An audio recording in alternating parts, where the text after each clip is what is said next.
Lovely paratha, आज कैसे हैं आप लोग? आई होप आप सभी अच्छे होंगे, स्वस्थ होंगे, मेरे स्टोरी लाइन को एंजॉय कर रहे होंगे। तो जो कोई भी मेरे चैनल पे नहीं आ रहा है, प्लीज मेरे चैनल को लाइक शेयर सब्सक्राइब करना मत भूलिएगा। और अगर आप लोगों को मेरे स्टोरी लाइन उसके प्लॉट्स पसंद आते हैं तो प्लीज मुझे कमेंट्स करके अप्रिशिएट करना भी मत भूलिएगा। जैसा भी लगे प्लीज मुझे जरूर बताइएगा। तो चलिए हम नेक्स्ट आगे मॉन हस्बैंड में बढ़ते हैं। उससे पहले मैं आप लोगों को बता दूं, प्लीज जिन लोगों को भी मेरी स्टोरी पसंद नहीं आती है वो यहाँ से चुपचाप अपना बोरिया बिस्तर बांध के जा सकते हैं। मैं किसी को फोर्स नहीं कर रही हूँ। एंड देन जिन लोगों को भी मेरे मेंबरशिप को बाय ऑन करना है, मैंने 30 रुपीज़ का क्लिक लगाया हुआ है, वो बाय ऑन कर सकते हैं। एंड देन वहाँ पे मेरी क्लासिकल स्टोरी का मजा ले सकते हैं, ठीक है। और जिन लोगों को भी हॉट पार्ट सुनना है तो भाई इतने समझ ही रहे हो क्या किया है बाकी सबने, आप सबको तो ऑलरेडी पता ही है। प्लीज़ आप लोग कुछ दिन और थोड़ा वेट कर लो एंड देन मैं दोबारा से डालूंगी। पर हाँ, उस हॉट पार्ट को भी ओनली फॉर 18+ बच्चे ही सुनेंगे, बाकी अदर्स बच्चे नहीं जाएंगे टेलीग्राम पे और ना ही सुनेंगे। और अगर फिर से अगर कोई सुन रहा है वो अपने रिस्क पे लेंगे और अपने रिस्क पे ही सुनेंगे, क्योंकि मैं इन सब की जिम्मेदारी नहीं ले सकती हूँ। तो थोड़ा दिन रुक जाइए, फिर मैं वापस से कंटिन्यू करूँगी हॉटस्टार वगैरह डालना। तो आप लोग टेलीग्राम को ज्वाइन करना एंड देन मैं लिंक प्रोवाइड कर दूंगी, ठीक है ना। फिलहाल से हम इन सारे मसलों को ठंडा होने देते हैं। चलिए हम आगे बढ़ते हैं। जहाँ लास्ट पार्ट में हमने देखा था वांग जी विंग को टाइटली होल्ड किया हुआ था, और विंग जब देखता है कि बाकी सारे लोग उन्हीं को देख रहे हैं तो वो वांग जी के हैंड को छुड़ाते हुए कहता है, leave my hand, leave my hand, मैंने कहा ना छोड़ो मुझे। वांग जी उसको छोड़ देता है और आगे आते हुए कहता है, विंग मेरी बात सुनो। वो उसे कहता है, मैंने कहा ना विंग मर चुका है, मतलब कि वो मर चुका है, मैं जो हूँ वो तुम्हारे सामने बूफियान खड़ा है, डैमिट। इतना बोलकर उसे धक्का दे देता है और वांग जी एक चेयर से जाके लगता है और वो गिर जाता है। फिर भी वांग जी को परवाह नहीं थी, क्योंकि वांग जी के हाथ में थोड़ा चोट लग गया था। विंग को भी थोड़ा बुरा लगता है कि वो ऐसे कैसे दे सकता है, पर उसके सामने अभी भी वही था। किस तरह से जब उसने अपनी सारी बात वांग जी को कही और वांग जी ने उस पे कोड़े बरसाना शुरू कर दिया था, वो सभी थिंग्स उसके सामने आ रहा था। और विंग वहां से दांत पीसता हुआ बाहर की तरफ चला जाता है। वांग जी उसके पीछे जाने को होता है, तभी क्रिस आगे कहता, सर आई थिंक हमें अभी चलना चाहिए, वरना प्रॉब्लम और बढ़ जाएगी। ये बोलकर वांग जी को वो अपनी कार में ले आकर बिठा देता है। वांग जी का बिल्कुल मन नहीं कर रहा था, लेकिन ना चाहते हुए भी वांग जी को वहां से आना पड़ता है। जब वो घर आता है तो लैन सिचन वांग जी को एक थप्पड़ खींच के लगाते हैं और कहते हैं, क्या तुम पागल हो गए हो? मैंने तुमसे नहीं कहा था कि ओनली फॉर काम से काम रखो? फिर ये सब क्या हरकतें हैं वांग जी? वांग जी कहता है, का प्लीज, मेरा दिमाग ऑलरेडी बहुत ज्यादा खराब है। अगर आप मेरे भाई नहीं होते तो आप जिंदा भी नहीं होते, आपको पता है ना। हम्म। और दूसरी बात, मैंने बहुत कर लिया आपके लिए, अंकल के लिए, सबके लिए, अब मैं खुद के लिए करना चाहता हूँ। ऑलरेडी तो हमने विंग को मार दिया ना। हाँ, हमारे सामने वो मरा ना। और जब मैं दोबारा उससे बात करना चाहता हूँ, सब कुछ ठीक करना चाहता हूँ, तो आखिर आप चाहते क्या हैं? सिनियांग को ढूंढिए और उसे मारिए, क्योंकि इन सब के पीछे वही था। और इतना बोल करके और वो वहां से अपने कमरे में चला जाता है। लैन सचिन कहते हैं, सिनियांग। और इतना बोलकर वो अपने सेक्रेटरी लेले को कॉल करते हुए कहता है, लेले पता करो ये कौन है और कहाँ है। वहीं दूसरी तरफ वो सियान जो कि गुस्से में तिलमिला रहा था गार्डन में, अडवर्ड आते हुए कहता, सर कोई कमांड? विंग कहता है, हाँ, उसे इंग्लैंड से लाना है।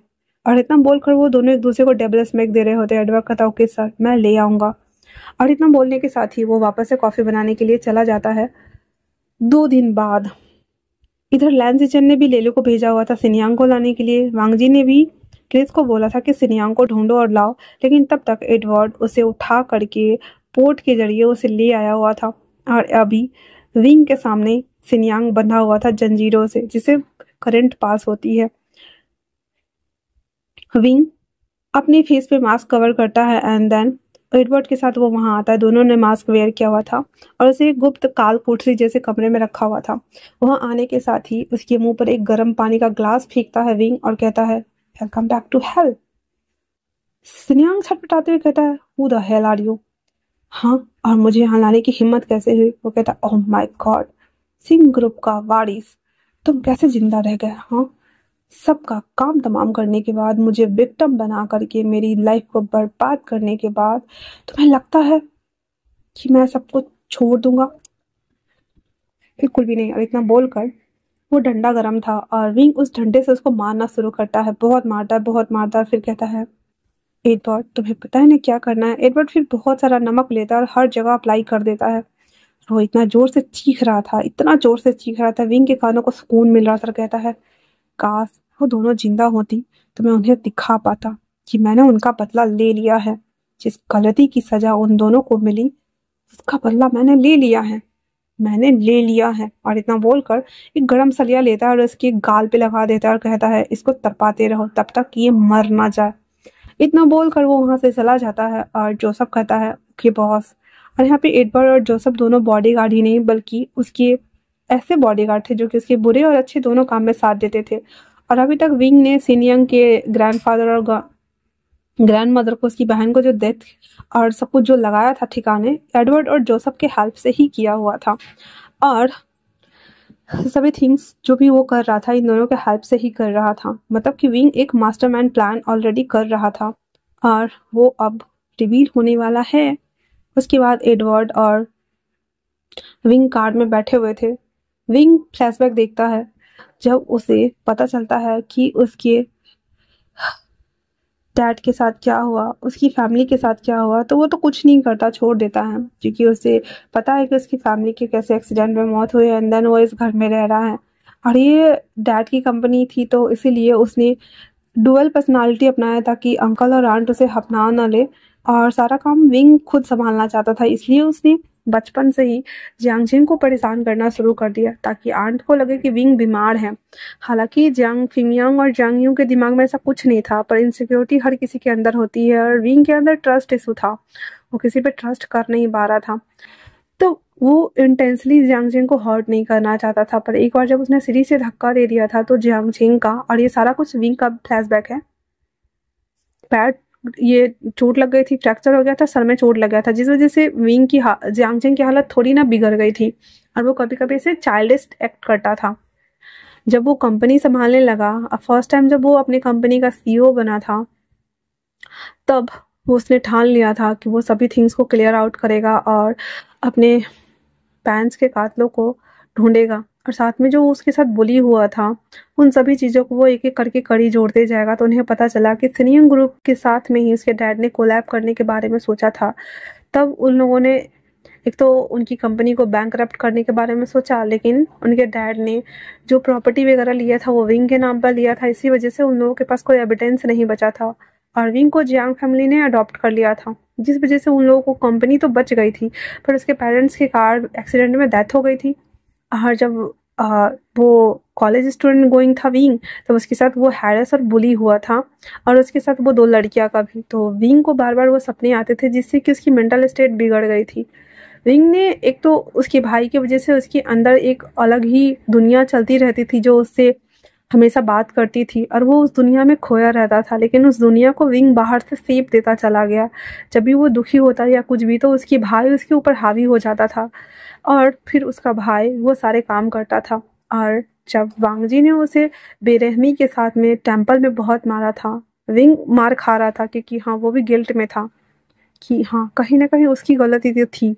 वो चाहता तो अगर उस लड़की को बचाता, लेकिन विंग के साथ भी तो बहुत बुरा हुआ था। उन लोगों ने विंग के साथ भी हैरेस करना जारी रखा था और विंग मेंटली बहुत ज़्यादा परेशान हो चुका था, इसलिए वो मार खा रहा था। लेकिन वो लैन सिचन को समझाता उससे पहले ही लैन सिचन ने विंग को शूट कर दिया। ऑपरेशन वाले रूम में जब विंग का गोली निकाला गया था वो बिल्कुल मर चुका था, उसकी आत्मा उसकी बॉडी से बाहर निकल गई थी और विंग अपने आप को मरता हुआ देख पा रहा था। तभी मानो कोई चमत्कार सा हुआ। उस कमरे में बाउसेसरन एंटर करती हैं और डॉक्टर को आते एक थप्पा लगाते हुए कहती हैं कि मेरा ग्रैंड चाइल्ड कैसे मर सकता है, कुछ भी करो मुझे नहीं पता। और इतना बोलकर वो एक जेड टोकन विंग के गले में डाल देती और कहती है ये हमारे परिवार का है, हर बुरी मुसीबत से बचाएगा। और अब की बार जो उसकी बॉडी में आत्मा गया था वो विंग की आत्मा नहीं बल्कि बोसियन की आत्मा गई थी और विंग की आत्मा उसकी बॉडी को छोड़ के चली गई थी। मतलब कि अब जो बोसियन दोबारा से जिंदा हुआ था वो ओनली फॉर बोसियन ही रह गया था।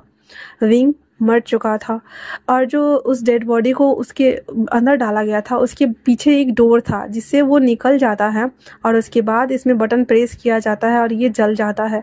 तो सबको लगा कि विंग मर चुका है, लेकिन वो दूसरे डोर से दूसरे डॉकयार्ड में चला गया। मतलब कि 2 लाश 3 लाश रखने का बॉक्सेस बना रहता है ना, तो वो स्लाइडिंग करके दूसरे वाले में चला गया और इसको आग लगा दिया गया। जब वो लोग चले गए तो फिर विंग उसमें से बाहर निकल आता है और अपने ग्रैंड नानी जी के साथ में वो जर्मनी चला आया हुआ था। ये सोचते हुए विंग अभी सब कुछ जा रहा था और अभी किस तरह से वांगजी उसको उकसा रहा था, वो सभी थिंग्स वो सोच रहा था। तभी अचानक से उसकी कार रुक जाती है और एडवर्ड कहता है सर। विंग जो कि अपने ख्यालों में खोया हुआ डे ड्रीमिंग कर रहा था, हर एक पास्ट को वो सोचे जा रहा था, सारे फ्लैशबैक को एक के साथ एक कनेक्ट करता जा रहा था कि किस तरह से उन दोनों लड़कियों के साथ वो हुआ, वो लड़कियां उसकी लाइफ में आई, कैसे वो फ्रेंड्स बने, वो लड़कियों से लाइक करने लगी, फिर वांगजी आया, फिर उसने सिनियंग के ग्रैंडफादर मदर को, उसकी सिस्टर को, सबको मार डाला। वो सभी थिंग्स एक एक करके वो कनेक्ट करते जा रहा था और तभी अभी उसे कुछ समझ नहीं आ रहा था जो एडवर्ड कह रहा था। वापस से एडवर्ड कहता सर सर। विंग कहता हाँ हाँ क्या हुआ? कहता सर आगे देखिए। आगे जब देखता है विंग तो उस कार के सामने वांगजी की कार थी और वो दोनों के घर के बाहर थे। वांगजी गुस्से के मारे आता है और डोर पे नॉक करते हुए कहता है आउट। और हमारा जो एडवर्ड था उस कार से बाहर निकल जाता है और उसके निकलते ही वांगजी उस कार के अंदर बैठ जाता है और फिर वो सीधा विंग को फोर्सफुली किस करना स्टार्ट करता है। विंग तो उसको मारता है क्योंकि विंग यहाँ पे कमज़ोर बिल्कुल भी नहीं है, उसे सब कुछ आते हैं, फाइटिंग वगैरह बहुत अच्छे से। उसको मार के साइड करते हुए कहता है ये क्या बदतमीजी है, तुम्हें समझ नहीं आता एक बार में? वांगजी कहता है मुझे नहीं पता, मुझे कुछ समझ नहीं आ रहा है, मैंने 1 साल अपने आप को समझा लिया है, अब मैं और नहीं समझा सकता। फिर उसके दोनों हाथों को लेता और अपने गले पे रखते हुए कहता है मुझे मार डालो, ठीक है? अगर तुम्हें मुझे मारने से सब कुछ सही लगता है कि सॉर्ट आउट हो जाएगा, ठीक है मार डालो।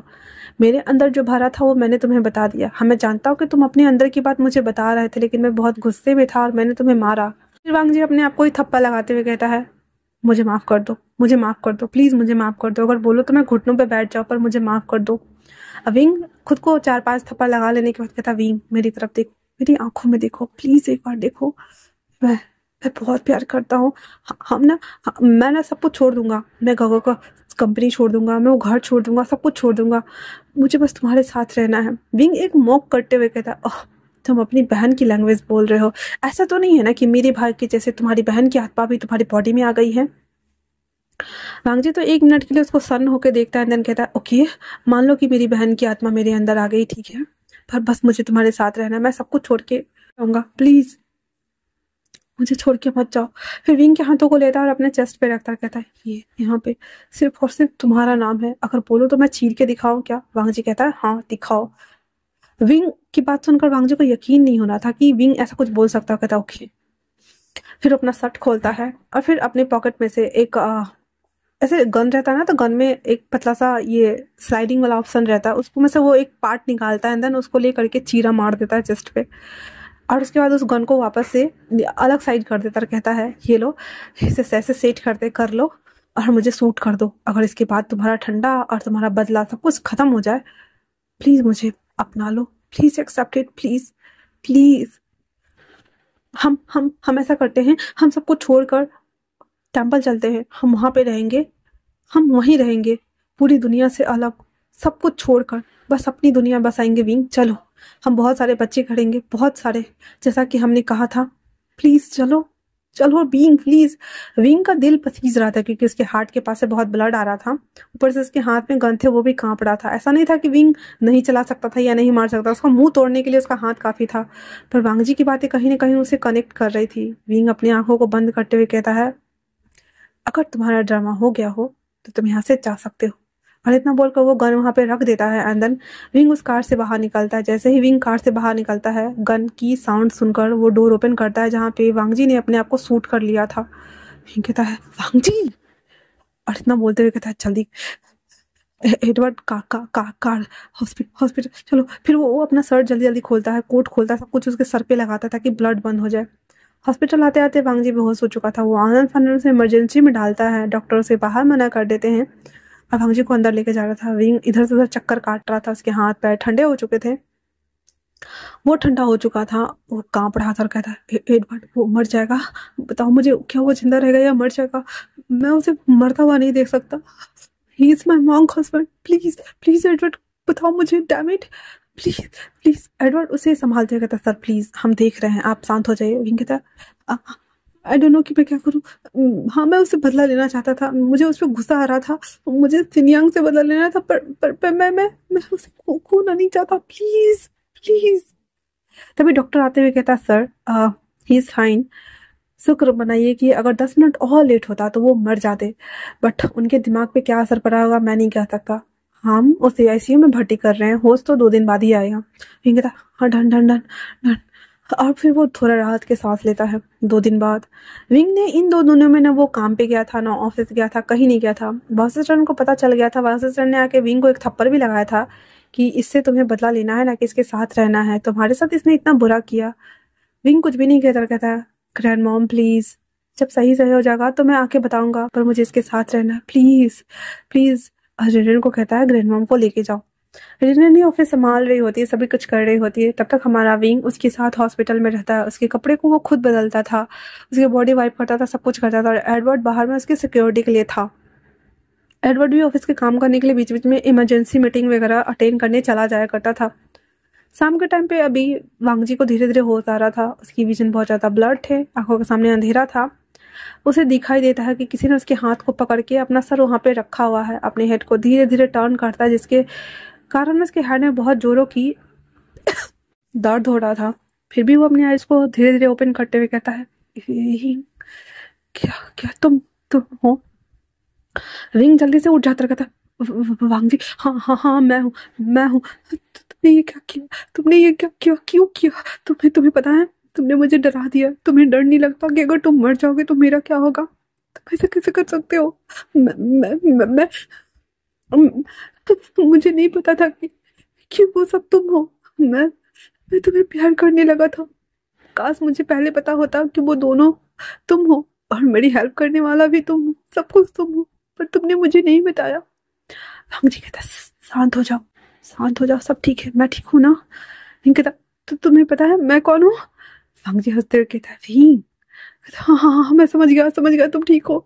हाँ, ऐसे रहना, मैं डॉक्टर को बुला के लाता हूँ। वो भाग के जाता है बाहर। वांगजी बस उसे जाते हुए देख रहा था। रिंग डॉक्टर को पकड़ के लाता और कहता, इसे देखो, इसे देखो, इसे देखो। वांगजी को सारा डॉक्टर चेकअप कर लेता, कहता, सर इनके ऊपर एनेस्थीसिया का असर हो रहा है, इसलिए इनकी हालत ऐसी है, आपको वेट करना होगा, मुझे एक और डोज देना होगा क्योंकि इन्हें रेस्ट बहुत जरूरी है। इतना बोल करके वो चले जाता है डॉक्टर।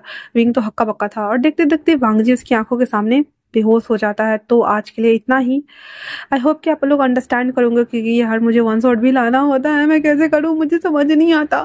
दिन छोटा होता जा रहा है, दिन को बोलो बड़ा हो जाए प्लीज, मेरे लिए बोल दो। तब तक के लिए थैंक्स फॉर वॉचिंग।